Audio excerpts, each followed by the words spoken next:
എല്ലാവർക്കും നമസ്കാരം. 9ാം ക്ലാസ്സിലെ ബയോളജിയുടെ 4ാമത്തെ ചാപ്റ്ററായ ബിഹൈൻഡ് മൂവ്മെൻറ്റ്സിൻ്റെ അടുത്ത പാർട്ടിലേക്ക് ഏവർക്കും സ്വാഗതം. You know that folding and stretching of hand is voluntary action. How does this movement takes place? Two muscles are mainly involved in this process. നമുക്കറിയാവുന്ന കാര്യമാണ്. നമ്മുടെ വോളണ്ടറി ആക്ഷൻ്റെ എക്സാമ്പിളാണ് നമ്മൾ ഫോൾഡ് ചെയ്യുന്നതും സ്ട്രെച്ച് ചെയ്യുന്നതും, കൈകൾ മടക്കുന്നതും നിവർത്തുന്നതും എന്നൊക്കെ നമുക്കറിയാവുന്ന കാര്യമാണ്. ഇതിന് രണ്ട് മസിൽസ് ആവശ്യമാണ് എന്നുള്ള കാര്യവും നമുക്കറിയാം. അങ്ങനെയാണെന്നുണ്ടെങ്കിൽ by folding and stretching your hands and analyse the illustration 4.6, understand the contraction and relaxation of muscles, discuss the basics of indicators and prepare a notes. അപ്പോൾ നമുക്ക് ഇല്ലസ്ട്രേഷൻ 4.6 ഒരു കൈ എങ്ങനെയൊക്കെയാണ് ചലിക്കുമ്പോൾ അവിടെ ഏതൊക്കെ മസിൽസാണ് ആക്ട് ചെയ്യുന്നതെന്നൊക്കെ നമുക്കൊന്ന് നോക്കാം. കൺട്രാക്ട് ചെയ്യുമ്പോഴും റിലാക്സ് ചെയ്യുമ്പോഴും എങ്ങനെയൊക്കെയാണ് നടക്കുന്നത്, അല്ലെങ്കിൽ നമ്മുടെ മൂവ്മെൻറ്റ് ഓഫ് ഹാൻഡ്സ് നോക്കിയാട്ടെ. അവിടെ ഒരു ഹാൻഡിൻ്റെ പിക്ചർ കൊടുത്തിട്ടുണ്ട്. അവിടെ ആ ഹാൻഡിലെ മസിൽസിനെ കാണിച്ചിട്ടുണ്ട്. രണ്ട് തരം മസിൽസ് ആണെന്ന് നമ്മൾ നേരത്തെ പറഞ്ഞു. രണ്ട് തരം മസിൽസിൻ്റെ ആക്ഷൻ മുഖേനയാണ് കൈ കൺട്രാക്ട് ചെയ്യുകയും റിലാക്സ് ചെയ്യുകയും, അതായത് ചുരുങ്ങുകയും നിവരുകയും ചെയ്യുന്നത്. ഇതിന് സഹായിക്കുന്നത് ഫ്ലെക്സർ മസിൽസ് എന്ന് പറഞ്ഞൊരു മസിലും അതുപോലെ എക്സ്റ്റെൻസർ മസിൽസ് എന്ന് പറഞ്ഞൊരു മസിലുമാണ്. ഫ്ലെക്സർ മസിൽസ് എന്ന് പറഞ്ഞാൽ മടക്കൽ മസിൽ എന്നാണ് അതിന് പറയുന്നത്. അതുപോലെ എക്സ്റ്റെൻസർ മസിൽ എന്ന് പറഞ്ഞാൽ നിവർത്തൽ മസിൽസ്. രണ്ട് മസിൽസ് എവിടെയൊക്കെയാണ് എൻ്റെ പൊസിഷൻ എന്ന് മനസ്സിലായല്ലോ.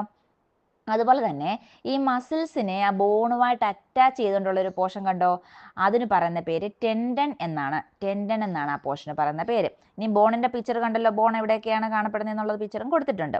ഇനി അങ്ങനെയാണെന്നുണ്ടെങ്കിൽ താഴെ കൊടുത്തിരിക്കുന്ന ക്വസ്റ്റ്യൻസിൻ്റെ ആൻസർ നമുക്കൊന്ന് ഫില്ല് ചെയ്യാം. The part that connects muscles to bones. ഇപ്പം നമ്മൾ പറഞ്ഞതേ ഉള്ളൂ, മസിൽസിനെ ബോണുമായിട്ട് കണക്ട് ചെയ്യുന്ന ഭാഗത്തിന് പറയുന്ന പേരെന്താണ്? Tendon. Answer is tendon. Next, muscles involved in the movement of hands. ഹാൻഡ്സിൻ്റെ മൂവ്മെൻറ്റ് സഹായിക്കുന്ന മസിൽസ് ഏതൊക്കെയാണ്? Flexor muscles and extensor muscles. Next, the importance of connecting the two tips of the muscles to bones.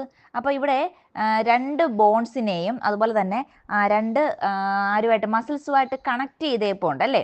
രണ്ട് മസിൽസിനെ എന്തുമായിട്ട് അതിൻ്റെ രണ്ട് അഗ്രഭാഗങ്ങളും നമ്മുടെ ബോൺസുമായിട്ട് എന്ത് ചെയ്തിട്ടുണ്ട്? Connect ചെയ്തിട്ടുണ്ട്. അപ്പോൾ അങ്ങനെ ആ കണക്ട് ചെയ്യുന്നതിൻ്റെ ഇമ്പോർട്ടൻസ് എന്താണെന്നാണ് ചോദിച്ചിരിക്കുന്നത്. അതിൻ്റെ ടിപ്പ് പോർഷനെ ടു ബോൺസുമായിട്ട് കണക്ട് ചെയ്തിരിക്കുന്നതിൻ്റെ ഇമ്പോർട്ടൻസ് എന്ന് പറഞ്ഞത് because of the proper movement and control of the arms. നമ്മുടെ ആംസിൻ്റെ പ്രോപ്പർ മൂവ്മെൻറ്റിനും കൺട്രോളിനും വേണ്ടിയിട്ടാണ് അതങ്ങനെ കണക്ട് ചെയ്തിരിക്കുന്നത്. Next question, the change that should occur to the two muscles in order to fold the hands. നമ്മുടെ കൈകൾ മടക്കുമ്പോൾ രണ്ട് മസിൽസിനും ഉണ്ടാകുന്ന മാറ്റം എന്താണെന്ന് നമുക്കൊന്ന് നോക്കാം. When the hands are folded, നമ്മുടെ കൈ മടക്കുമ്പോൾ the extensor muscles relax and the flexor muscles contract. നമ്മുടെ എക്സ്റ്റെൻസർ മസിൽസ്, താഴെ കാണപ്പെടുന്ന എക്സ്റ്റെൻസർ മസിൽസ് റിലാക്സ് ചെയ്യുകയും ആൻഡ് ദ ഫ്ലെക്സർ മസിൽസ്, മുകളിൽ കാണപ്പെടുന്ന ഫ്ലെക്സർ മസിൽസ് കൺട്രാക്ട് ചെയ്യുകയും ചെയ്യുമ്പോഴാണ് നമുക്ക് കൈ മടക്കാൻ സാധിക്കുന്നത്. Next question, the changes that should occur to the two muscles in order to stretch the hands. ഇനി നമ്മുടെ കൈകൾ നിവരുമ്പോൾ ഈ രണ്ട് മസിൽസിനും ഉണ്ടാകുന്ന മാറ്റം എന്താണെന്ന് നോക്കിയാട്ടെ. When the hands are stretched, the extensor muscles contract and the flexor muscles relax. ഇപ്പം നേരത്തെ പറഞ്ഞതിൻ്റെ ഓപ്പോസിറ്റ്, അതായത് എക്സ്റ്റെൻസർ മസിൽസ് ഉണ്ടല്ലോ താഴെ കാണുന്നത്, അത് കൺട്രാക്ട് ചെയ്യുകയും മുകളിൽ കാണപ്പെടുന്ന ഫ്ലെക്സർ മസിൽസ് റിലാക്സ് ചെയ്യുകയും ചെയ്യുമ്പോഴാണ് നമുക്ക് കൈ നിവർത്താൻ സാധിക്കുന്നത്. The antagonistic action of the two muscles make the folding and stretching of hands possible. ഇപ്പോൾ മനസ്സിലായല്ലോ. അപ്പോൾ ഈ എക്സ്റ്റെൻസർ മസിൽസിൻ്റെയും ഫ്ലെക്സർ മസിൽസിൻ്റെയും അൻറ്റഗോണിസ്റ്റിക് ആയിട്ടുള്ള ആക്ഷൻ, അതായത് എങ്ങനെയുള്ള അങ്ങോട്ടും ഇങ്ങോട്ടുമുള്ള ഒരു ഓപ്പോസിറ്റ്, പരസ്പര വിരുദ്ധമായിട്ടുള്ള ഓപ്പോസിറ്റ് ആയിട്ടുള്ള ഈ ആക്ഷൻ മുഖേനയാണ് നമുക്ക് കൈകൾ നിവർത്താനും കൈകൾ മടക്കാനും സാധിക്കുന്നത്. നെക്സ്റ്റ്, മസിൽ ഫറ്റീഗ് അല്ലെങ്കിൽ പേശീക്ലമം എന്ന് പറയും. നമ്മൾ ഈ മസിൽ ഫറ്റീഗിനെ കുറിച്ച് കഴിഞ്ഞ ചാപ്റ്ററിലും പഠിച്ചു കഴിഞ്ഞതാണ്. While engaging in physical activities muscles need to functioning continuously. This require a lot of energy. You have understood that ATP is formed in muscles in the presence of oxygen due to cellular respiration. Muscles function receiving energy from ATP molecules. When skeletal muscles have to functions continuously, example during exercise, if required oxygen is not available, muscles become weak and they may temporarily lose the capacity to contract. This condition is called muscle fatigue. What would be the reason for this? അപ്പം muscle fatigue അല്ലെങ്കിൽ പേശീക്ലമം എന്ന് പറഞ്ഞു കഴിഞ്ഞാൽ നമ്മൾ physical activities ഒക്കെ ചെയ്യുമ്പം അതുപോലെ തന്നെ സ്ട്രെസ് ആയിട്ട് എക്സസൈസ് ഒക്കെ ചെയ്യുമ്പോഴേ നമ്മുടെ ഈ മസിൽസിന് കണ്ടിന്യൂസ് ആയിട്ട് ഇങ്ങനെ വർക്ക് ചെയ്യേണ്ടി വരുന്നു. അതിനെന്താവശ്യമാണ്? എനർജി ആവശ്യമാണ്. അങ്ങനെ ഈ മസിൽ സെൽസിന് ഓക്സിജൻ്റെ പ്രസൻസിൽ അവർ സെല്ലുലാർ റെസ്പിറേഷൻ നടത്തിയിട്ടാണ് ATP ഉൽപ്പാദിപ്പിക്കുന്നതെന്നൊക്കെ നമ്മൾ നേരത്തെ പഠിച്ചിട്ടുണ്ടായിരുന്നു. ഈ ATP നമ്മുടെ നമുക്ക് ആ ഊർജ്ജം അതിൽ നിന്ന് ATPയിൽ നിന്ന് ഊർജ്ജം എടുത്തിട്ടാണ് ഈ മസിൽസുകളെല്ലാം പ്രവർത്തിക്കുന്നത്. അതുപോലെ തന്നെ കാർട്ടിലേജസും എല്ലാം തുടർച്ചയായിട്ട് ഇങ്ങനെ നമ്മുടെ സ്കെൽറ്റൽ സിസ്റ്റം ഇങ്ങനെ തുടർച്ചയായിട്ട് പ്രവർത്തിച്ചുകൊണ്ടിരിക്കുമ്പം, അതായത് ഇപ്പോൾ ഒരു എക്സസൈസ് ചെയ്യുമ്പോഴും ഒക്കെ നമ്മളിങ്ങനെ തുടർച്ചയായിട്ട് അങ്ങനെ പ്രവർത്തിച്ചുകൊണ്ടിരിക്കുമ്പം വേണ്ട അളവിൽ ഓക്സിജൻ ലഭിക്കില്ല. അപ്പോൾ നമുക്ക് ഓക്സിജൻ്റെ സാന്നിധ്യത്തിൽ നമുക്ക് ഉണ്ടാക്കിയിരുന്ന എനർജി എല്ലാം നമ്മൾ യൂസ് ചെയ്തു. ഇനി അവിടെ നമുക്ക് ഓക്സിജൻ ലഭിക്കാതെ വരുന്നൊരവസ്ഥ വരും. അങ്ങനെ വരുമ്പോൾ നമ്മുടെ മസിൽസ് അങ്ങ് ക്ഷീണിക്കും. ടെമ്പറലി അത് എന്ത് ചെയ്യുന്നറിയാവോ? Lose the capacity to contract എന്ന് വെച്ച് കഴിഞ്ഞാൽ അത് സങ്കോചിക്കാനുള്ള അല്ലെങ്കിൽ ആ കൺട്രാക്റ്റ് ചെയ്യാനുള്ള ഒരു കഴിവ് താൽക്കാലികമായിട്ട് അതിനങ്ങ് നഷ്ടപ്പെടുകയും ചെയ്യുന്നു. ഈ അവസ്ഥയ്ക്കാണ് നമ്മൾ മസിൽ ഫറ്റീഗ് എന്ന് പറയുന്നത്. മനസ്സിലായല്ലോ? നമ്മൾ നേരത്തെ പഠിച്ചിട്ടുള്ളതാണ് മസിൽ ഫറ്റീഗ് അല്ലെങ്കിൽ മസിൽസിനുണ്ടാവുന്ന ക്ഷീണം എന്ന് പറയുന്നത്. അത് ടെമ്പററി ആണ് കേട്ടോ. അത് കുറച്ച് കഴിയുമ്പം അങ്ങ് മാറും. ആവശ്യത്തിനുള്ള ഓക്സിജനൊക്കെ നമ്മൾക്ക് കിട്ടിക്കഴിയുമ്പം അതങ്ങ് മാറുന്നതും ആയിരിക്കും. അപ്പം എന്തൊക്കെയാണ്? അപ്പം നമ്മളോടൊരു ക്വസ്റ്റ്യൻ ചോദിച്ചിട്ടുണ്ട് അവിടെ, what would be the reason for this? അതായത് what would be the reason for muscle fatigue? Muscle ഫറ്റീഗിൻ്റെ കാരണം എന്തൊക്കെയായിരിക്കും എന്ന് ചോദിച്ചിട്ടുണ്ട്. അതിന് ഒരുപാട് കാരണങ്ങളുണ്ട്. അതിലൊരു പ്രധാനപ്പെട്ട 2-3 പറയാം. ഒന്നാമത് എക്സസൈസ് ആണ്. കണ്ടിന്യൂസ് ആയിട്ടുള്ള എക്സസൈസ് ചെയ്യുമ്പോഴേ, അതുപോലെ ഇപ്പോൾ പറഞ്ഞത് തന്നെ ഫിസിക്കൽ ആക്ടിവിറ്റീസ് ചെയ്യുമ്പോഴേ, പിന്നെ അതുപോലെ മെഡിക്കേഷൻസ്, ഡോക്ടറൊക്കെ എന്തെങ്കിലും പ്രിസ്ക്രൈബ് ചെയ്തിട്ടുള്ള ഏതെങ്കിലും മെഡിസിൻസ് യൂസ് ചെയ്യുമ്പോഴും മസിൽസിന് ഇതേപോലെ ക്ഷീണമുണ്ടാകാൻ സാധ്യതയുണ്ട്. നമ്മൾ പറയത്തില്ലേ മരുന്നൊക്കെ ഒരുപാട് കഴിച്ചിട്ട് ഭയങ്കര ക്ഷീണമാണെന്നൊക്കെ നമ്മൾ പറയാറില്ലേ, അതാണ്. അതുപോലെ ഹെൽത്ത് കണ്ടീഷൻസ്, അതിപ്പോൾ നല്ല രീതിയിൽ ന്യൂട്രിയൻസ് ഒക്കെ ഒന്നും ഇല്ലാതെയും ഒക്കെ നമുക്ക് എന്തെങ്കിലും അസുഖങ്ങൾ ഒക്കെ വരുമ്പോഴേ ഹെൽത്ത് കണ്ടീഷൻസ് മോശമാകുമ്പോഴും മസിൽ ഫറ്റീഗ് ഉണ്ടാകാൻ സാധ്യതയുണ്ട്.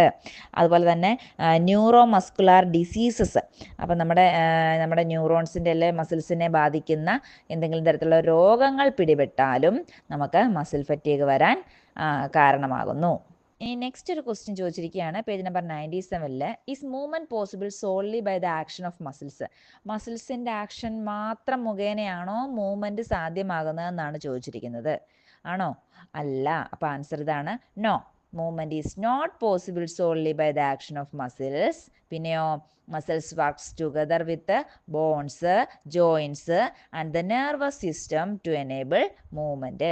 അപ്പം മൂവ്മെൻറ്റ് സാധ്യമാകണമെന്നുണ്ടെങ്കിൽ മസിൽസ് തന്നെ വർക്ക് ചെയ്താൽ പോരാ. മസിൽസിൻ്റെ കൂടെ ബോൺസും ജോയിൻസും കാർട്ടിലേജസും അതുപോലെ തന്നെ നമ്മുടെ നെർവസ് സിസ്റ്റവും എല്ലാം കൂടി വർക്ക് ചെയ്തെങ്കിൽ മാത്രമേ movement സാധ്യമാകുകയുള്ളൂ. In human beings, muscles are connected to either bones or to cartilages. Diversity of movements are made possible due to the combined action of muscles and bones. അപ്പോൾ നമ്മുടെ മനുഷ്യരിൽ ഈ മസിൽസിനെ നമ്മുടെ ബോൺസുമായിട്ടോ അല്ലെങ്കിൽ കാർട്ടിലേജസുമായിട്ടോ കണക്ട് ചെയ്തിട്ടുണ്ട്. അങ്ങനെ മസിൽസും അതുപോലെ തന്നെ നമ്മുടെ സ്കെൽറ്റനും എല്ലാം കൂടി ചേർന്നിട്ട് അല്ലെ ബോൺസും എല്ലാം കൂടെ ചേർന്നിട്ട് പ്രവർത്തിച്ചിട്ട് കൊണ്ടാണ് ഈ പലതരത്തിലുള്ള മൂവ്മെൻറ്റ്സ് നമ്മുടെ ബോഡിയിൽ സാധ്യമാകുന്നത്. അപ്പോൾ താഴെ ഒരു സ്കെൽറ്റൽ സിസ്റ്റത്തിൻ്റെ പിക്ചർ കൊടുത്തിട്ടുണ്ട്, നോക്കിയട്ടെ. Illustration 4.7 human സ്കെലറ്റൻ്റെയാണ്. അപ്പോൾ നിങ്ങൾ ആ സ്കെൽറ്റൻ നോക്കിയിട്ട് അതിനെക്കുറിച്ച് അതിൻ്റെ പാർട്സും അതുപോലെ തന്നെ അതിൻ്റെ കറക്റ്റ് ലേബൽ ചെയ്യാൻ, അതിൻ്റെ പാർട്സ് ലേബൽ ചെയ്തിട്ട് അത് കംപ്ലീറ്റ് എത്രത്തോളം ഉണ്ടെന്ന് കംപ്ലീറ്റ് ചെയ്യാനാണ് പറഞ്ഞിരിക്കുന്നത്. നമുക്കതൊന്ന് നോക്കാം. Human skeleton have classified into 2: axial skeleton and appendicular skeleton. Axial skeleton, it consists of the bones seen in the central axis of the body. അപ്പോൾ നമ്മുടെ ബോഡിയുടെ സെൻട്രൽ ആക്സിസ്, അതിൻ്റെ കേന്ദ്ര ഭാഗത്ത് കാണപ്പെടുന്ന അസ്ഥികളെ ബ്ലൂ കളറിൽ മാർക്ക് ചെയ്തേക്കുന്ന കണ്ടോ, അതെല്ലാം കൂടിയാണ് നമ്മുടെ ആക്സിയൽ സ്കെലിറ്റൻ എന്ന് പറഞ്ഞത്. അപ്പോൾ ആക്സിയൽ സ്കെലിറ്റൻ അല്ലെങ്കിൽ അക്ഷാസ്ഥികൂടം എന്ന് പറയും. അതെവിടെ കാണപ്പെടുന്നതാണ്? ബോഡിയുടെ സെൻറ്റർ പോർഷനിൽ കാണപ്പെടുന്നതാണ്. നെക്സ്റ്റ് അപ്പൻഡിക്കുലാർ സ്കെലറ്റൻ അല്ലെങ്കിൽ അനുബന്ധ അസ്ഥികൂടം എന്ന് പറയും. അനുബന്ധ അസ്ഥികൂടം എന്ന് അല്ലെങ്കിൽ കേൾക്കുമ്പോൾ തന്നെ നമുക്ക് മനസ്സിലാവും എന്തായിരിക്കും. ഈ ആക്സിയൽ സ്കെലറ്റനുമായിട്ട് അനുബന്ധിച്ചുകൊണ്ടുള്ള അല്ലെങ്കിൽ കണക്ട് ചെയ്തിട്ടുള്ള അസ്ഥികളാണ് അപ്പൻഡിക്കുലാർ സ്കെലറ്റൻ എന്ന് പറയുന്നത്. അതെന്ന് പറഞ്ഞത് നമ്മുടെ ഈ സെൻട്രൽ കാണപ്പെടുന്ന അസ്ഥികളുമായിട്ട് എന്ത് ചെയ്തിരിക്കുന്നതാണ്, കണക്ട് ചെയ്തിട്ടുള്ള സ്കെലിറ്റനാണ് എന്തെന്ന് പറയുന്നത്, അപ്പൻഡിക്കുലാർ സ്കെലിറ്റൻ എന്ന് പറയുന്നത്. ഇനി നമുക്ക് ഈ ആക്സിയൽ സ്കെലിറ്റൻ എത്രത്തോളം എത്ര നമ്പേഴ്സ് ഓഫ് സ്കെലിറ്റൻ ഉണ്ടെന്നും അതുപോലെ തന്നെ നമ്മുടെ അപ്പൻഡിക്കുലാർ സ്കെലിറ്റനകത്ത് എത്ര നമ്പേഴ്സ് സ്കെലിറ്റൻസ് ഉണ്ടെന്നും നമുക്കൊന്ന് നോക്കാം. ആക്സിയൽ സ്കെലിറ്റനകത്ത് വരുന്നതാണ് skull, sternum, ribs, vertebral column. അതിനകത്ത് സ്കള്ള്, നമ്മുടെ തലയോട്ടി ഉണ്ടല്ലോ, തലയോട്ടിക്കകത്ത് 29 ബോൺസ് ആണുള്ളത്. എത്ര ബോൺസ് ആണ്? 29 ബോൺസ് ആണുള്ളത്. ഇനി നെക്സ്റ്റ് സ്റ്റേണമാണ്. സ്റ്റേണം നമ്മുടെ മാറലിലാണ്. അതുകൊണ്ട് അവിടെ ഒരു സ്കെലിറ്റൻ സിസ്റ്റത്തിനകത്ത് നമ്മുടെ ആ സ്കള്ളിനെ നമ്മുടെ റിബുമായിട്ട് കണക്ട് ചെയ്തുകൊണ്ടുള്ള ഒരു ടൈ കെട്ടിയിരിക്കുന്ന പോലൊരു താഴേക്ക് കൊടുത്തിരിക്കുന്ന കണ്ടോ, അതാണ് നമ്മുടെ സ്റ്റേണം അല്ലെങ്കിൽ മാറൽ എന്ന് പറയുന്നത്. അത് ഒരെണ്ണം മാത്രമേ ഉള്ളൂ കേട്ടോ. അത് എത്ര എണ്ണം ഉണ്ട് ബോണ്? ഒറ്റ ബോണാണത്. അതുപോലെ തന്നെ അടുത്തത് റിബ്സ് ആണ്. നമ്മുടെ വാരിയല്ലെന്ന് പറയും. വാരിയല്ല് 24 എണ്ണമാണുള്ളത്. ഇനി അടുത്തത് വെർട്ടിബ്രൽ കോളമാണ്. വെർട്ടിബ്രൽ കോളം എന്ന് പറഞ്ഞാൽ നമ്മുടെ നട്ടെല്ലാണ്. അത് 26 നമ്പേഴ്സ് ആണുള്ളത്. ഇവർ ഇത്രയും പേരും കൂടെ ചേർന്നിട്ട് നമ്മുടെ ആക്സിയൽ സ്കെലിറ്റൻ എന്ന് പറയുന്നത്, അപ്പോൾ total number of axial skeleton എന്ന് പറയുന്നത് 80 ആണ്. 80 ആണ്. അതായത് സ്കള്ളും സ്റ്റേണം റിബ്സ് വെർട്ടിബ്രൽ കോളം ഇതെല്ലാം കൂടി ആഡ് ചെയ്യുമ്പം 80 ആക്സിയൽ സ്കെലിറ്റൻ ആണ് ഹ്യൂമൻ ബോഡിയിലുള്ളത്. ഇനി അപ്പൻഡിക്കുലാർ സ്കെലിറ്റൻ നോക്കാം. നമ്മുടെ ആക്സിയൽ സ്കെലിറ്റനുമായിട്ട് കണക്ട് ചെയ്തിട്ടുള്ള സ്കെലിറ്റൻ സിസ്റ്റം ഏതാണെന്നും അതിനകത്ത് എത്ര ബോൺസ് ഉണ്ടെന്നും നമുക്കൊന്ന് എണ്ണി നോക്കാം. ഒന്നാമത്തേത് പെക്ടറൽ ഗേഡിൽ എന്ന് പറയും. പെക്ടറൽ ഗേഡിൽ എന്ന് പറഞ്ഞു കഴിഞ്ഞാൽ നമ്മുടെ തോൾ വലയം, തോളിൻ്റെ ഭാഗമുണ്ടല്ലോ, അവിടെ ആ മുന്നിലും പിറകിലുമായിട്ട് 4 ബോൺസ് ആണുള്ളത്. 4 ബോൺസ് ആണ് ഉള്ളത്. അടുത്തതാണ് പെൽവിക് ഗേർഡിൽ. പെൽവിക് ഗേർഡിൽ എന്ന് പറഞ്ഞു കഴിഞ്ഞാൽ നമ്മുടെ ഇടുപ്പ് പോർഷനിലുള്ള എല്ലാണ്. അവിടെ 2 രണ്ട് സൈഡിലായിട്ട് 2 എണ്ണമാണ് കാണപ്പെടുന്നത്. നെക്സ്റ്റ് ഫോർ ലിംബ്, നമ്മുടെ കൈകളിലെ 2 കൈകളിലുമായിട്ട് 60 ബോൺസ് ആണ് ഉള്ളത്. നെക്സ്റ്റ് ഹിൻ ലിംബ്, നമ്മുടെ കാലുകളിലും 2 കാലുകളിലുമായിട്ട് 60 എണ്ണമാണുള്ളത്. അപ്പോൾ total number of appendicular skeleton എന്ന് പറയുന്നത് 4, 2, 60 ആൻഡ് 60. അങ്ങനെ മൊത്തത്തിൽ 126 ആണ് total number of appendicular skeleton എന്ന് പറയുന്നത് 126. ഇനി പേജ് നമ്പർ 98-നകത്ത് നമ്മളിപ്പോൾ പഠിച്ചിരിക്കുന്ന ആ സ്കെലിറ്റൻ സിസ്റ്റത്തിൻ്റെ വെച്ചിട്ട് നമുക്ക് കുറച്ച് ക്വസ്റ്റ്യൻസ് തന്നിട്ടുണ്ട്. നമുക്കതൊന്ന് ആൻസർ ചെയ്യാം. First question, 2 divisions of human skeleton. Human സ്കെലിറ്റനെ 2ആയിട്ട് ഡിവൈഡ് ചെയ്തു. ഏതൊക്കെയായിരുന്നു? Axial skeleton and appendicular skeleton. Second question, total number of bones. അപ്പം നമ്മൾ ഇപ്പം 2 ആക്സിയൽ സ്കെലിറ്റനും അപ്പൻഡിക്കുലാർ സ്കെലിറ്റനും കൂടി എല്ലാം കൂടി നമ്മളൊന്ന് ആഡ് ചെയ്ത് നോക്കണം. ആക്സിയൽ സ്കെലിറ്റൻ എന്ന് പറഞ്ഞത് 80 എണ്ണമായിരുന്നു നമ്മൾ എടുത്തു വെച്ചിരുന്നിട്ടുണ്ടായിരുന്നത്. അതുപോലെ തന്നെ അപ്പൻഡിക്കുലാർ സ്കെലിറ്റൻ 126 ആയിരുന്നു. ഇത് രണ്ടും കൂടി ആഡ് ചെയ്തപ്പോൾ ടോട്ടൽ നമ്പർ ഓഫ് ബോൺസ്, രണ്ടാമത്തെ ക്വസ്റ്റ്യൻ്റെ ആൻസർ 206 ആണ്. 206, 206 ആണ് ഒരു ഹ്യൂമൻ ബോഡിയുടെ ശരീരത്തിലുള്ള മൊത്തം ബോൺസിൻ്റെയും എണ്ണം. Last question, number of bones in axial skeleton and appendicular skeleton. അത് നമ്മളിപ്പോൾ കണ്ടുപിടിച്ച് കഴിഞ്ഞു. Axial skeleton 80 and appendicular skeleton 126. ഇനി പേജ് നമ്പർ 98-ൽ ലെഫ്റ്റ് സൈഡിലായിട്ട് ഒരു ക്വസ്റ്റ്യൻസ് കൊടുത്തിട്ടുണ്ട്. നമുക്കതൊന്ന് നോക്കാം. Is the number of bones same in children and adults? What is the reason? കുട്ടികളിലും മുതിർന്നവരിലും അസ്ഥികളുടെ എണ്ണം ഒരുപോലെയാണോ? അതിന് കാരണം എന്തെന്നാണ് ചോദിച്ചിരിക്കുന്നത്. കുട്ടികളിലും മുതിർന്നവരിലും ഒരുപോലെ അല്ല കേട്ടോ ബോൺസിൻ്റെ എണ്ണം. അപ്പോൾ നമുക്ക് ആൻസർ നോക്കാം. No, children have about 300 bones while adults have 206. This happens because children's bones fuse together as they grow. അപ്പോൾ കുട്ടികളിൽ 300ഓളം ബോൺസ് ഉണ്ട്. ജനിച്ചു വീഴുന്ന കുഞ്ഞുങ്ങളിൽ എത്ര ബോൺസ് ഉണ്ട്? 300ഓളം ബോൺസ് ഉണ്ട്. ഇനി അവർ വലുതായി കഴിഞ്ഞ് അഡൽട്ട് ആയി കഴിഞ്ഞപ്പോഴത്തേക്ക് അതിൻ്റെ എണ്ണം കുറഞ്ഞ് എത്രയായിട്ട് മാറുന്നു? 206 ആയിട്ട് മാറുന്നു. ഇത് സംഭവിക്കുന്നത് എങ്ങനെയാണെന്ന് വെച്ച് കഴിഞ്ഞാൽ കുട്ടികൾ ഗ്രോ ചെയ്യുമ്പോഴേ അവരുടെ ചില ബോണുകളെല്ലാം കൂടെ ഒരുമിച്ച് ചേർന്നിട്ട് ഒറ്റ ബോണായിട്ട് മാറും. നമുക്കറിയാം കുഞ്ഞുങ്ങൾ ജനിച്ചു കഴിയുമ്പോൾ അവർക്ക് ഒരുപാട് കൈകളിലും കാലുകളിലെയൊക്കെ കുഞ്ഞു ഒരുപാട് ബോണുകളാണ്. കാരണം അവർക്ക് ഒരുപാട് മൂവ്മെൻറ്റ്സ് നടത്താൻ വേണ്ടി. അത് മുതിർന്നു കഴിയുമ്പോഴേ അത്തരത്തിലുള്ള ഒരുപാട് മൂവ്മെൻറ്റ്സ് നമുക്ക് സാധ്യമാകുന്നില്ല, അല്ല നമ്മൾ അങ്ങനെ ചെയ്യുന്നില്ല. അപ്പോൾ അങ്ങനെ വരുമ്പോഴേ ആ ഭാഗങ്ങളിലൊക്കെ ഉള്ള ബോണുകൾ എന്ത് ചെയ്യുന്നുണ്ടോ, ഫ്യൂസ് ചെയ്തിട്ട് അതൊരൊറ്റ ബോണായിട്ട് മാറും. ഒരു എക്സാമ്പിൾ പറയുകയാണെങ്കിൽ കുഞ്ഞുങ്ങളൊക്കെ കിടന്നിട്ട് കാലെടുത്ത് വായി വെക്കുന്ന ഒരു ഇതൊക്കെ നമ്മൾ കാണാറില്ലേ. അപ്പോൾ അങ്ങനെയൊക്കെ ചെയ്യണമെന്നുണ്ടെങ്കിൽ അതേപോലെ ഫ്ലെക്സിബിൾ ആയിരിക്കണം അവരുടെ കാലുകളൊക്കെ. അപ്പോൾ അതേപോലെ ഒരുപാട് ബോണുകൾ ഇങ്ങനെ ഉണ്ടായിരിക്കും അവരുടെ കാലുകളിൽ. അത് സെപ്പറേറ്റ് ആയിട്ട് ഇരിക്കുകയായിരിക്കും. എന്നാൽ വലുതാകുമ്പോൾ നമുക്കത് പറ്റാത്തതിന് കാരണം ആ ബോണുകളെല്ലാം കൂടെ ഫ്യൂസ് ആയിട്ട് അതൊരൊറ്റ ബോണായിട്ട് അങ്ങ് ജോയിൻ്റ് ആയി. അപ്പോൾ നമുക്കത് എന്താവുന്നില്ല, ഫ്ലെക്സിബിളായിട്ട് വളയ്ക്കാൻ പറ്റുന്നില്ല. അപ്പോൾ കുഞ്ഞുങ്ങളിൽ 300 ബോൺസ് ഉണ്ട്. വലുതായി കഴിയുമ്പോൾ അത് എത്രയായിട്ട് മാറുന്നു, 206 ആയിട്ട് മാറുന്നു. Structure of bone. Bone constitute 80% of human body weight. Bones provide structure, support and protection to the body. Periosteum is the membrane that covers each bone. Blood vessels, nerves and lymph vessels are found in bones. Calcium, phosphate, collagen proteins and salts provide hardness and strength to bones. Osteoblast cells of bones deposit minerals in the bones, make them strong and firm and also helps in growth and repair. Structure of bone നോക്കാം. ഒരു ബോണിനെ cut ചെയ്തിട്ട് അതിനെ നമ്മൾ മൈക്രോസ്കോപ്പിലൂടെ നോക്കിയതിൻ്റെ ഒരു പിക്ചറാണ് കൊടുത്തിരിക്കുന്നത്. Periosteum എന്ന് പറയുന്ന പാർട്ടും അതുപോലെ തന്നെ ബ്ലഡ് വെസൽസും അതിനകത്ത് ലേബൽ ചെയ്തിട്ടുണ്ട്. ബാക്കി കാര്യങ്ങൾ നമുക്ക് നോക്കാം. ബോൺസിനകത്ത്, അതായത് നമ്മുടെ മനുഷ്യൻ്റെ ശരീരഭാഗത്തിൻ്റെ എത്രത്തോളം വെയിറ്റ് ഉണ്ടോ ആ വെയിറ്റിൻ്റെ 80% ബോണിൻ്റെ വെയിറ്റാണ്. അതുപോലെ തന്നെ നമ്മുടെ ബോണിന് ഒരു സ്ട്രക്ചർ നൽകിയിരിക്കുന്നതും ബോണിന് സപ്പോർട്ട് നൽകുന്നതും നമ്മുടെ ബോഡിയെ പ്രൊട്ടക്റ്റ് ചെയ്യുന്നതും എല്ലാം ഈ ബോണാണ്. നെക്സ്റ്റ് പറഞ്ഞിരിക്കുന്നത് പുതിയൊരു വേർഡാണ് പെരിയോസ്റ്റിയം എന്ന് പറയുന്നത്. നമുക്ക് പുതുതായിട്ട് കേൾക്കുന്ന ഒരു വേർഡല്ലേ പെരിയോസ്റ്റിയം. അതെന്താണെന്ന് വെച്ച് കഴിഞ്ഞാൽ മെംബ്രെയിൻ ആണ്. എന്തിൻ്റെ? ബോണിനെ കവർ ചെയ്തിട്ടുള്ള ഒരു മെംബ്രെയിൻ പോലെ ഒരു ആവരണമാണ് പെരിയോസ്റ്റിയം എന്ന് പറയുന്ന ആവരണം കൊണ്ടാണ് ബോണിനെ കവർ ചെയ്തിരിക്കുന്നത്. അതുപോലെ തന്നെ നമ്മുടെ ഈ ബോൺസിനകത്ത് ബ്ലഡ് വെസൽസും നെർവും ലിംഫ് വെസൽസും കാണപ്പെടുന്നുണ്ട്. ബ്ലഡ് വെസൽസിൻ്റെ പിക്ചറിനകത്ത് കണ്ടല്ലോ.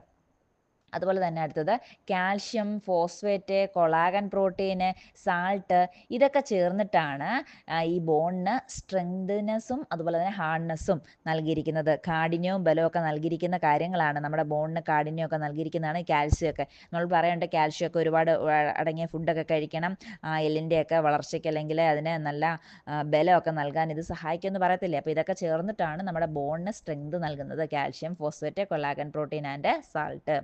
ഇനി അടുത്തത് പുതിയൊരു സെല്ലിൻ്റെ പേരാണ് പറയുന്നത് ഓസ്റ്റിയോബ്ലാസ്റ്റ് സെൽസ് എന്ന് പറയും. നമ്മുടെ ബോണിൽ കാണപ്പെടുന്നതാണ്. ഇത് deposit minerals in the bones എന്നാണ്. ബോണിലേക്ക് ആവശ്യമായ ധാതുക്കളുടെ ഡെപ്പോസിറ്റ് ചെയ്യുന്നത് ഇത്തരത്തിലുള്ള സെല്ലുകളാണ്. അതുകൊണ്ട് തന്നെ ഈ സെല്ലുകൾ എന്ത് നൽകുന്നതെന്നറിയാമോ? നമ്മുടെ ബോണിന് നല്ല രീതിയിൽ എല്ലുകളെ നല്ല രീതിയിൽ കേടുപാടുകളൊക്കെ പരിഹരിച്ച് അതുപോലെ നല്ല ബലമൊക്കെ നൽകിയിട്ട് നല്ലപോലെ നമ്മുടെ ബോൺസിൻ്റെ വളർച്ചയ്ക്കും അതുപോലെ തന്നെ അതിനെ റിപ്പയർ ചെയ്യും. എന്തെങ്കിലുമൊക്കെ കേടുപാടുകളൊക്കെ സംഭവിച്ചു കഴിഞ്ഞാൽ അതിനെ റിപ്പയർ ചെയ്യാനും നല്ല സ്ട്രോങ് ആക്കി നല്ല ദൃഢതയോടെ നിർത്താനും ഒക്കെ ഈ ഓസ്റ്റിയോബ്ലാസ്റ്റ് സെൽസും സഹായിക്കുന്നുണ്ട് ബോണിനെ. ഓക്കെ, താഴെ കൊടുത്തിരിക്കുന്ന ക്വസ്റ്റ്യൻസ് നമുക്കൊന്ന് നോക്കാം. First one is hardness of bones. ബോൺസിന് ഹാർഡ്നെസ് നൽകുന്നത് ആരാണ്? ഇവിടെ ആരാണ് ഹാർഡ്നെസ് നൽകുന്നത്? Calcium, phosphate, collagen proteins and salts provide hardness and strength to bones. Next question, function of osteoblast cell. Osteoblast സെല്ലിൻ്റെ ഫങ്ഷൻ എന്താണ്? Osteoblast cells of bones deposit minerals in the bones, make them strong and firm and also helps in growth and repair. നല്ല ബോൺസിനെ അതുപോലെ strong ആക്കി അതുപോലെ തന്നെ firm ആക്കി നിർത്തുന്നതും കൂടാതെ വളർച്ചയ്ക്ക് ഗ്രോത്തിനും സഹായിക്കുന്നു. അതിനെ റിപ്പയർ ചെയ്യുന്ന എന്തെങ്കിലും കേടുപാടുകൾ സംഭവിക്കുകയാണെങ്കിൽ അത് പരിഹരിക്കുകയൊക്കെ ചെയ്യുന്നത് ഈ ഓസ്റ്റിയോബ്ലാസ്റ്റ് സെൽസ് ആണ്. ബോൺസിൽ കാണപ്പെടുന്നതാണ്. Muscles are connected either to bones or to cartilages. What is the difference between bones and cartilages? Page number 99 ഒരു കുട്ടിയുടെ ഡൗട്ടാണ് കൊടുത്തിരിക്കുന്നത്. മസിൽസ് നമ്മുടെ ബോണുമായിട്ടും കാർട്ടിലേജുമായിട്ട് കണക്ട് ചെയ്തിട്ടുണ്ട്. അങ്ങനെയെങ്കിൽ ഈ ബോണും കാർട്ടിലേജും തമ്മിലുള്ള ഡിഫറൻസ് എന്താണെന്നാണ് ചോദിച്ചിരിക്കുന്നത്. കാരണം ബോണുമായിട്ടും കണക്ട് ചെയ്തിട്ടുണ്ട്, കാർട്ടിലേജുമായിട്ടും കണക്ട് ചെയ്തിട്ടുണ്ട്. അപ്പോൾ എന്താണ് ഈ ബോണ്, എന്താണ് ഈ കാർട്ടിലേജ്, ഇവർ തമ്മിലുള്ള വ്യത്യാസം എന്താണെന്നാണ് കുട്ടി ചോദിക്കുന്നത്. Bones and cartilages are both type of connective tissue. ഇത് രണ്ടും രണ്ട് തരത്തിലുള്ള കണക്റ്റീവ് ടിഷ്യൂസ് ആണ്. Bones are hard and supportive while cartilages are softer and provide flexibility. അപ്പോൾ ബോൺസ് എന്തിനു സഹായിക്കുന്നു? ഹാർഡായിട്ടുള്ള സപ്പോർട്ടീവായിട്ടുള്ള പാർട്ടാണ് ബോൺസ്. എന്നാൽ കാർട്ടിലേജസ് എന്ന് പറഞ്ഞു കഴിഞ്ഞാൽ സോഫ്റ്റർ ആണ്, അത് ഫ്ലെക്സിബിലിറ്റിക്ക് സഹായിക്കുന്ന പാർട്ടാണ്. കാർട്ടിലേജ്. അപ്പോൾ ഈ കാർട്ടിലേജ് അല്ലെങ്കിൽ തരുണാസ്ഥി എന്താണെന്ന് നമുക്കൊന്ന് നോക്കാം. Cartilage is the connective tissue which is softer and more flexible than bones. There are present in elbows, knees, ankles, at the tip of ribs, between the vertebrae of the vertebral column, pinna, at the tip of the nose and the trachea. Cartilage is present at the tip of the bones, reduce friction in the joints. Blood vessels and nerves are absent in them. Due to the absence of blood vessels, their growth is slower than the rest of the cells. അപ്പോൾ എന്താണ് cartilages എന്ന് വെച്ച് കഴിഞ്ഞാൽ വളരെ ഇതൊരു connective tissue ആണ്. അതുപോലെ തന്നെ വളരെ സോഫ്റ്റ് ആയിട്ടുള്ളതും ഫ്ലെക്സിബിൾ ആയിട്ടുള്ളതുമായിട്ടുള്ളൊരു കണക്റ്റീവ് ടിഷ്യൂ ആണ് കാർട്ടിലേജ് എന്ന് പറഞ്ഞത്. ആരെ അപേക്ഷിച്ച്? ബോണിനെ അപേക്ഷിച്ച് നോക്കുമ്പോൾ. അതുപോലെ ഇത് പ്രസൻറ്റ് എവിടെയൊക്കെയാണ് കാണപ്പെടുന്നതെന്ന് വെച്ച് കഴിഞ്ഞാൽ നമ്മുടെ എൽബോ, നമ്മുടെ കൈമുട്ടുകളിൽ, അതുപോലെ കാൽമുട്ടിൽ, അതുപോലെ നമ്മുടെ കണങ്കാലെന്ന് പറയും ആംഗിൾസിൽ, അതുപോലെ തന്നെ റിബ്, നമ്മുടെ വാരിയെല്ലിൻ്റെ അഗ്രഭാഗങ്ങളിൽ, അതുപോലെ നട്ടെല്ലിൻ്റെ ഇടയിൽ, അതുപോലെ നമ്മുടെ ചെവിക്കൂടെ ഉണ്ടല്ലോ, ചെവിയുടെ ആ ഭാഗത്ത്, പിന്നെ അവിടെ അതുപോലെ തന്നെ ടിപ്പ് ഓഫ് ദി നോസ്, മൂക്കിൻ്റെ അഗ്രഭാഗത്തും, അതുപോലെ തന്നെ നമ്മുടെ ട്രക്കിയിലും എല്ലാം ഈ കാർട്ടിലേജസ് കാണപ്പെടുന്നുണ്ട്. ഇനി ഈ കാർട്ടിലേജസ് എവിടെയാണെന്ന് വെച്ച് കഴിഞ്ഞാൽ ബോണിൻ്റെ അറ്റത്തായിട്ടാണ് കേട്ടോ. കാർട്ടിലേജസ് പ്രസൻ്റ് ആയിട്ടിരിക്കുന്നത് ടിപ്പ് ഓഫ് ദി ബോൺ എന്നാണ്. അതെന്തിനു സഹായിക്കുന്നു എന്നറിയാവോ? രണ്ട് ബോണുകളെ തമ്മിൽ കണക്ട് ചെയ്യുന്ന ഭാഗത്താണ് ഈ കാർട്ടിലേജസ് കാണപ്പെടുന്നത്. അങ്ങനെ ആ രണ്ട് ഭാഗം കൂടെ ബന്ധിപ്പിക്കുന്ന ഭാഗത്തിരുന്ന് കാർട്ടിലേജസിൻ്റെ ഫങ്ഷൻ എന്താണെന്ന് വെച്ച് കഴിഞ്ഞാൽ ഈ ബോണുകൾ തമ്മിലുള്ള ഫ്രിക്ഷൻ കുറയ്ക്കാൻ സഹായിക്കുന്നു. അവർ തമ്മിൽ കൂട്ടിമുട്ടി അവിടെ ഫ്രിക്ഷൻ ഉണ്ടാകാതെ അല്ലെ ഉരസലുണ്ടാകാതെ സഹായിക്കുന്നതും ഈ കാർട്ടിലേജസ് ആണ്. അതുപോലെ തന്നെ ബ്ലഡ് വെസൽസും നെർവ് വെസൽസും ഒക്കെ ആബ്സെൻ്റ് ആണ് നമ്മുടെ ഈ കാർട്ടിലേജസിന്. അങ്ങനെ ബ്ലഡ് വെസൽസ് ഒന്നും ചെല്ലാത്തത് കൊണ്ട് തന്നെ മറ്റ് സെല്ലിനെ അപേക്ഷിച്ച്, ഇപ്പോൾ ആബ്സെൻസ് ഓഫ് ബ്ലഡ് വെസൽസ് ആയതുകൊണ്ട് മറ്റ് സെല്ലിനെ അപേക്ഷിച്ച് വളരെ സ്ലോവറായിട്ടായിരിക്കും ഈ കാർട്ടിലേജസ് ഗ്രോ ചെയ്യുന്നത്. Do all organisms have a skeletal framework like that of humans? ഹ്യൂമൻസിൻ്റെ കൂട്ട് എല്ലാ ഓർഗാനിസത്തിനും ഈ സ്കെലറ്റൽ ഫ്രെയിംവർക്ക് ഉണ്ടോ? ഇല്ല. നമുക്ക് നേരത്തെ അറിയാവുന്ന കാര്യമാണ്. We have understood that all organism do not have a skeletal framework. അതായത് ഈ എൻഡോസ്കെലറ്റൻ എന്ന് പറയും. ഹ്യൂമൻ ബീങ്സിൻ്റെ കൂട്ടുള്ള ഈ എൻഡോസ്കെലറ്റന് എല്ലാവർക്കും ഇല്ല. അതിന് എക്സാമ്പിളായിട്ട് നമുക്ക് കുറേ ഓർഗാനിസത്തിൻ്റെ സ്ട്രക്ചറൽ ഫ്രെയിംവർക്ക് നോക്കാം. ഇവിടെ നമ്മുടെ structural framework of various organisms കൊടുത്തിട്ടുണ്ട്. ഗ്രാസ് ഹോപ്പർ, ക്രാബ്, എർത്ത്വർമാണ് കൊടുത്തിരിക്കുന്നത്. ഇവരുടെയൊക്കെ സ്ട്രക്ചറൽ ഫ്രെയിംവർക്ക് നമുക്കൊന്ന് നോക്കാം. ഈ 3 ജീവിയിലും സ്ട്രക്ചറൽ ഫ്രെയിംവർക്ക് 3 രീതിയിലാണുള്ളത്. അപ്പോൾ നമുക്ക് അതിൻ്റെ വൈവിധ്യം വെച്ചിട്ട്, അതിൻ്റെ ഈ ഡൈവേഴ്സിറ്റി വെച്ചിട്ട് അതിൻ്റെ ഒരു എന്താണെന്നുള്ള കാര്യം നമുക്കൊന്ന് നോക്കാം. അതായത് diversity in the structural framework page number 100 കൊടുത്തിരിക്കുന്നു. First one is hydroskeleton. അപ്പോൾ ഈ ഫ്രെയിംവർക്കിനകത്ത് ഒന്നാമത്തേതാണ് ഹൈഡ്രോസ്കെലിറ്റൻ എന്ന് പറയുന്നത്. അതാണ് നമ്മളിപ്പോൾ കണ്ടിരിക്കുന്നത്. Fluid filled chambers are present in the body of the earthworm. Here water is the means to maintain body structure and locomotion. This mechanism is commonly called hydroskeleton. Hydroskeleton helps in the movement of hydra and snail. അതായത് നമ്മളിപ്പോൾ എർത്ത് വർമിനെയാണ് കണ്ടായിരുന്നല്ലോ. എർത്ത് വർമിൻ്റെ ശരീരത്തിലൊക്കെ ഉള്ളിലായിട്ടൊരു fluid ഉണ്ട് നിറഞ്ഞിരിക്കുന്നത്. ആ ഫ്ലൂയിഡാണ് ആ എർത്ത് വർമിൻ്റെ ബോഡിക്ക് ആ ഒരു സ്ട്രക്ചർ കൊടുക്കുന്നതും അതുപോലെ അതിൻ്റെ മൂവ്മെൻറ്റിന് സഹായിക്കുന്നതുമൊക്കെ അതിൻ്റെ ഉള്ളിലുള്ള ഫ്ലൂയിഡാണ് സഹായിക്കുന്നത്. അതുകൊണ്ട് തന്നെ ഈ ഒരു സംവിധാനത്തെ നമ്മൾ പറയുന്നത് ഹൈഡ്രോസ്കെലിറ്റൻ എന്നാണ് അറിയപ്പെടുന്നത്. ഹൈഡ്രോ മീൻസ് നമുക്കറിയാലോ വാട്ടറുമായിട്ട് ബന്ധപ്പെട്ട്. അപ്പോൾ വാട്ടർ പോലുള്ളൊരു ഫ്ലൂയിഡാണ് അതിനകത്ത് ഉള്ളതുകൊണ്ട് അതിനെ നമ്മൾ പറയുന്നത് ഹൈഡ്രോസ്കെലിറ്റൻ ആണെന്നുമാണ്. അതിന് എക്സാമ്പിൾ വേറെയും പറഞ്ഞിട്ടുണ്ട്. ഹൈഡ്ര, അതുപോലെ തന്നെ നമ്മുടെ സ്നെയിൽ, ഒച്ച്, ഇതെല്ലാം ഈ ഹൈഡ്രോസ്കെലിറ്റൻ ചലനത്തിന് സഹായിക്കുന്ന ജീവികൾക്ക് എക്സാമ്പിളാണ്. Next, exoskeleton. Hard shells present in crabs, mussels and oyster, which is made mainly of calcium carbonate, and the outer covering of grasshoppers and cockroaches, which is made of chitin, are exoskeleton. This connect muscles seen in respective places and helps in movement, locomotion and protections of the body. അടുത്തതാണ് എക്സോസ്കെലറ്റൻ അല്ലെങ്കിൽ ബാഹ്യാസ്ഥികൂടം എന്ന് പറയും. നമുക്കറിയാം നമ്മുടെ hard shell പോലെ കാണപ്പെടും. നമ്മുടെ crab ഉണ്ടല്ലോ, ഞണ്ട്, അതുപോലെ തന്നെ മസിൽസ്, കക്ക, അതുപോലെ ഓയിസ്റ്റർ, ചിപ്പി ഗപ്പി, ഇതിൻ്റെയൊക്കെ ശരീരം ഒരു ഹാർഡ് ഷെല്ല് കൊണ്ട് നിർമ്മിതമാണ്. അതിനുള്ളിലാണ് അതിൻ്റെ ബാക്കിയുള്ള ഓർഗൻസ് എല്ലാം കാണപ്പെടുന്നത്. ഒരു ഹാർഡ് ഷെല്ല് ഇവർക്കുണ്ട്. ഇതൊരു കാൽഷ്യം കാർബണേറ്റ് കൊണ്ട് നിർമ്മിതമായിട്ടുള്ളൊരു ഷെല്ലാണ് ഔട്ടർ കവറിങ് എന്ന് പറഞ്ഞത്. അതുപോലെ തന്നെ ഗ്രാസ് ഹോപ്പറിൻ്റെയും അതുപോലെ നമ്മുടെ കോക്രോച്ച് ഉണ്ടല്ലോ പാറ്റയുടെയൊക്കെ നിർമ്മിച്ചിരിക്കുന്ന ഒരു പുറംചട്ടയുണ്ട്. അതിന് പറയുന്നത് കൈറ്റിൻ എന്നാണ്. കൈറ്റിൻ കൊണ്ടാണ് ഇവരുടെ പുറംചട്ട നിർമ്മിച്ചിരിക്കുന്നത്. ഇങ്ങനെ ഷെല്ല് പോലെ പ്രൊട്ടക്റ്റ് ചെയ്തിട്ടുള്ള ബോഡിയുള്ള ജീവികളെ നമ്മൾ എക്സോ സ്കെലിറ്റൻ എന്നാണ് പറഞ്ഞത്. സ്കെലിറ്റൻ വെളിയിലാണെന്നുള്ള രീതിയിൽ എക്സോ സ്കെലിറ്റൻ എന്നാണ് പറഞ്ഞത്.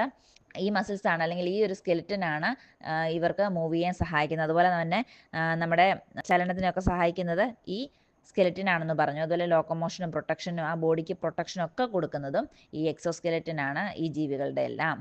Next is endoskeleton. Vertebrates including human beings have a framework made of cartilages and bones. This mechanism which provide a shape to the body, protect internal organs and helps in movement and locomotion is called endoskeleton. അതെ, നമ്മൾ ഉൾപ്പെടെയുള്ള വെർട്ടിബ്രേറ്റ്സിന്, human ബീങ്സിന് ഉൾപ്പെടെയുള്ള നട്ടലുള്ള എല്ലാ ജീവികളിലും ഇതേപോലെ കാർട്ടിലേജസും ബോൺസും ഒക്കെ ചേർന്നിട്ടുണ്ടാകുന്ന ഒരു protecting കവറാണ് നമ്മളെ protect ചെയ്തുകൊണ്ടിരിക്കുന്നത്. ഈ മെക്കാനിസത്തിന് അല്ലെങ്കിൽ അത് നമുക്ക് എന്തൊക്കെ നൽകുന്നു? ശരീരത്തിനൊരു ഷേപ്പ് നൽകുകയും നമ്മളെ സംരക്ഷിക്കുകയും ശരീരത്തിനെ പ്രൊട്ടക്റ്റ് ചെയ്യുകയും നമ്മുടെ മൂവ്മെൻറ്റിന് സഹായിക്കുകയും എല്ലാം ചെയ്യുന്നത് നമ്മുടെ ഈ രീതിയിലുള്ള സ്കെലിറ്റനാണ്. ഇതിനെ നമ്മൾ പറയുന്ന പേരാണ് എൻഡോസ്കെലിറ്റൻ അല്ലെങ്കിൽ ആന്തരാസ്ഥികൂടം എന്ന് പറയുന്നത്. ഓക്കെ, അപ്പോൾ നമുക്ക് അങ്ങനെ വെച്ചിട്ട് ഈ ഡൈവേഴ്സിറ്റി ഇൻ സ്ട്രക്ചറൽ ഫ്രെയിംവർക്കിൻ്റെ ഒരു കോളം ഫില്ല് ചെയ്യാൻ തന്നിട്ടുണ്ട്. നമുക്കതൊന്ന് നോക്കാം. നമ്മൾ നേരത്തെ പഠിച്ചിരുന്ന സ്ട്രക്ചറൽ ഫ്രെയിംവർക്ക് ഓഫ് ദി ബോഡിയാണ്. അതിനകത്ത് ഹൈഡ്രോസ്കെലറ്റൻ, എക്സോസ്കെലറ്റൻ, എൻഡോസ്കെലറ്റൻ എന്നൊക്കെ പഠിച്ചല്ലോ. അവരുടെ ക്യാരക്ടറിസ്റ്റിക്സും എക്സാമ്പിളും നോക്കാം. First one is hydroskeleton. ഹൈഡ്രോസ്കെലറ്റൻ്റെ ക്യാരക്ടറിസ്റ്റിക്സ് എന്ന് പറഞ്ഞാൽ എങ്ങനെയായിരുന്നു? Yes, fluid filled chambers are present in the body. Water is the means to maintain body structure and ലോക്കോമോഷന് സഹായിക്കുന്നത്, ബോഡി സ്ട്രക്ചർ മെയിൻറ്റെയിൻ ചെയ്യുന്നതും വാട്ടറാണ്. ഒരു ഫ്ലൂയിഡ് ഫിൽഡ് ബോഡി ആയിരിക്കും കാണപ്പെടുന്നത്. അതിന് എക്സാമ്പിളുകൾ ഏതൊക്കെയാണ്? Earthworm, hydra, snail. Second one is exoskeleton. എക്സോസ്കെലിറ്റൻ്റെ characteristics എന്താണെന്ന് നോക്കിയാട്ടെ. Hard shells is made mainly of calcium carbonate or chitin. Chitin കൊണ്ടോ കാൽഷ്യം കാർബണേറ്റ് കൊണ്ടോ ഒക്കെ നിർമ്മിതമായിട്ടുള്ള ഹാർഡ് ഷെല്ലായിരിക്കും എക്സോസ്കെലിറ്റൻ്റെ ക്യാരക്ടറിസ്റ്റിക്സ് എന്ന് പറയുന്നത്. ഇനി ഇതിൻ്റെ എക്സാമ്പിൾ എന്ന് പറയുന്നത് ഏതൊക്കെയാണ്? Crab, mussels, oyster, cockroach, grasshopper, ഇതെല്ലാം എക്സോസ്കെലിറ്റന് വരുന്ന എക്സാമ്പിളുകളാണ്. Next endoskeleton. എൻഡോസ്കെലിറ്റൻ്റെ ക്യാരക്ടറിസ്റ്റിക്സ് എന്തൊക്കെയാണ്? Endoskeleton have a framework made of cartilages and bones. This mechanism which provide shape to the body, protect internal organs and helps in movement and locomotion.